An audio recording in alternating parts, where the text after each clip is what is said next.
அனைவருக்கும் வணக்கம். நான் உங்கள் இளம் பசுமை ஆர்வலர். இப்போ இன்று அற்புதமான பணி விருதுநகர் மாவட்டத்தில் ராஜாபுரணியில் நம்மளோட ரோட்டரி கிங்டம் மற்றும் வில்லிபத்திரி கருப்புசாமி அவங்க டீம் பனை வைக்க பணியை பார்த்துருக்காங்க. ரொம்ப அற்புதமான பணி. நீர்நிலையை காப்பதற்காக இவ்வளோ மக்கள் இன்றைக்கு ஒன்று கூடி ஒரு அருமையான பணியை செஞ்சுருக்காங்க. பனை விதைப்பதை பற்றி நம்ம இன்றைக்கி ஒரு விஷயத்தை சொல்ல போகிறோம்.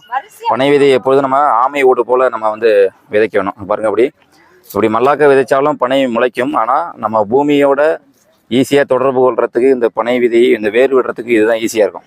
அப்போ இந்த பகுதியிலேருந்து இப்படி நம்ம குப்பரைக்கு ஆமை ஓடு மாதிரி இப்படி வச்சோம்னா மண்ணில் அது என்ன செய்யும்னா சீக்கிரம் வேர் விட்டு சீக்கிரம் அது மண்ணை கேட்ச் பண்ணுறதுக்கு ரொம்ப ஈஸியாக இருக்கும். பனை விதைக்கிறதுக்கான சரியான முறை இதுதான். ஒரு பனை மரத்திலிருந்து 3 விதமான 3 பனை விதைகள் நமக்கு கிடைக்கும்.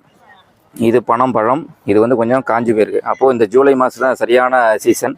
இன்றைக்கி அற்புதமாக இவ்வளோ நண்பர்களோட இந்த பிரபஞ்சம் நமக்கு இப்படி ஒரு இணையறதுக்கு ஒரு வாய்ப்பு கொடுத்துருக்கு.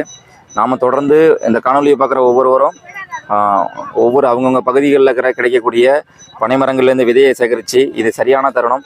இந்த மாதங்களில் நம்ம பனை விதைச்சுன்னா நிச்சயமாக அற்புதமாக வளரும். நீர்நிலை காப்பதற்கும் தற்சார்பை நோக்கி நகர்வதற்கும் அடுத்த வாழ்வியலை முன்னெடுப்பதற்காகவும் இந்த பனை ஒரு நல்ல அற்புதமான விஷயம். இந்த பனையே நமக்கு துணை. இதை நம்ம முன்னெடுப்போம். நன்றி, வணக்கம்.